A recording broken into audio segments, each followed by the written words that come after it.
Hey fellow gamers, Chatty Sisa here. Let's talk about something near and dear to all of us, escapism in video games. You know, that wonderful feeling of leaving behind the chaos of the real world to immerse yourself in a fantastical realm where your biggest problem is a dragon and not your bills. But lately it feels like the safe havens we turn to are facing more challenges than ever.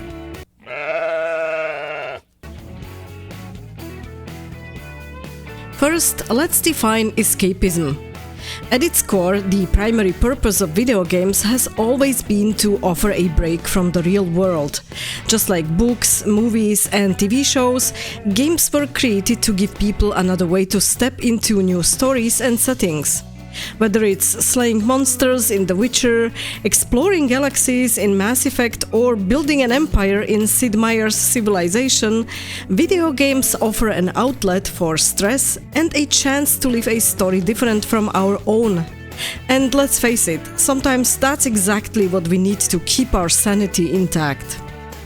Escapism is not just about fun, it's a way to feel better and handle stress. Playing games can help people forget their worries for a while, making them feel calmer and more relaxed. For those with limited free time, certain types of games are a perfect way to clear their minds and recharge. When you're gaming, the real world falls away. It's much more intense than a book or a movie because you're not just passively watching, you're participating. You operate within these worlds, actively making choices and seeing their outcomes. And now, as games look more and more real, the experience feels even more immersive. It's almost a Matrix-like experience if you think about it. Escapism is also a healthy way to deal with emotions. Games give players a safe space to process their feelings, which can help them better understand themselves and become emotionally stronger. On top of that, games can spark creativity. Diving into imaginative worlds can inspire new ideas and even help people find creative solutions to their real-life problems. Taking breaks through escapism also helps the brain reset. It gives people a chance to come back to their daily tasks feeling fresh and focused. Most importantly, spending time enjoying a good game is a form of self-care. It reminds people to take care of themselves and prioritize doing things they love. Most gamers see video games as no different from other hobbies like music, books, or crafting. It's about personal preference. Games let us lose ourselves just as deeply as any other passion, offering hours of joy and worry-free moments. Real-life responsibilities like family, jobs, or pets might limit how much time you can spend gaming. But hobbies go through cycles, and gaming doesn't have to be restricted to a specific age group. People in their 50s or 60s often find themselves coming back to gaming, as this stage of life can bring more free time again. With careers stabilized or nearing retirement and kids grown up, many responsibilities lessen. Gaming offers a perfect way to reconnect with a beloved hobby and enjoy the creativity and escapism it provides. It's a reminder that the video games aren't just for the young, they're for anyone looking to explore new worlds and unwind. Gaming isn't childish, it's just another form of entertainment, and a pretty amazing one at that.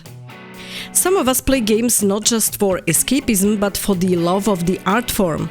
Gaming combines storytelling, visuals, music, and interactivity in ways that no other medium can. It's amazing to watch how far the industry has come, from the rise of new genres to innovations in how we play. Gaming is more than a pastime for many, it's a passion and an art. Lately though, there's the problem with politics in games. Now, don't get me wrong, games have always been a reflection of society to some extent. Metal Gear Solid questioned nuclear proliferation and BioShock dissected objectivism. But there's a difference between a game naturally exploring themes and between shoehorning modern-day politics into genres where they just don't belong. When a game sacrifices its story or gameplay to push a message, it's no longer about immersion, it's a lecture. And here's the kicker, no one plays games to be lectured. Imagine booting up your favorite shooter only to find out it's turned into a glorified political pamphlet. That's a hard pass. The reason we love games is that they're our escape from the stress of daily life. It's the one place where you can be a Viking, a space captain, or even a sentient piece of bread. And yes, that's a real thing. Forcing modern-day politics into these spaces breaks the illusion. Instead of being a hero on an epic quest, you're yanked back into the debates you're trying to avoid during your downtime. I'm not saying games can't have a message, they absolutely can, but there's a fine line between weaving themes into a story and turning the story into a soapbox. This problem hits harder in certain genres. RPGs and open-world games are designed for immersion. The second you break that with a ham-fisted political agenda, the whole experience crumbles. It's like ordering a pizza and getting a salad instead. Sure, the salad might be healthy, but it's not what you wanted. Meanwhile, indie games like Hollow Knight prove you can explore themes of loss, identity or resilience without beating players over the head with it. Subtlety is key. Great storytelling doesn't need to shove ideas down your throat. Games like Red Dead Redemption 2 handle complex topics while still being, well, games. They let you form your own conclusions rather than dictating them. On the other hand, some games stick to pure fun, and that's just as valid. Take Spore, for example, where you can create crazy-looking creatures and watch them evolve from single-cell organisms to spacefaring species. It's a wild and imaginative journey that reminds us how games can simply be about exploring creativity and having fun. Sometimes you just want to punch a zombie or build a roller coaster, and that's okay. At the end of the day, gamers want choice. We want the option to either dive into a political drama or escape to a world where the biggest threat is a slime monster. By forcing one perspective, developers risk alienating their audience and, as we've currently seen, also their wallets.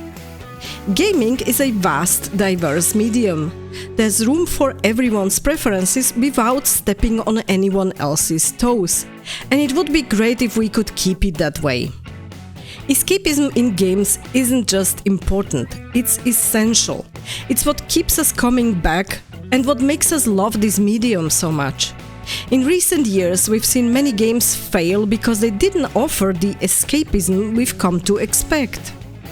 And with the long development cycles in the gaming industry, there's a real risk that many titles in 2025 and beyond might miss the mark as well. Studios need to refocus on providing that sense of escape, especially now. The world is facing significant challenges: wars, economic recessions, political turmoil, and more. People everywhere are dealing with heightened stress and uncertainty, even if it's just on a personal level, and video games offer a unique outlet to manage these tough times. Whether it's through exploring imaginative worlds, engaging in creative storytelling, or simply having fun, escapism helps us cope. It's different for everyone, but we all need an outlet to recharge and keep going. So, what do you think about escapism in video games? Do you see it as their primary purpose, or do you think there's more to it? Let me know in the comments below, I'd love to hear your thoughts. And if you enjoyed this video, don't forget to like and subscribe to support the channel. Thank you very much for watching, stay tuned and game on!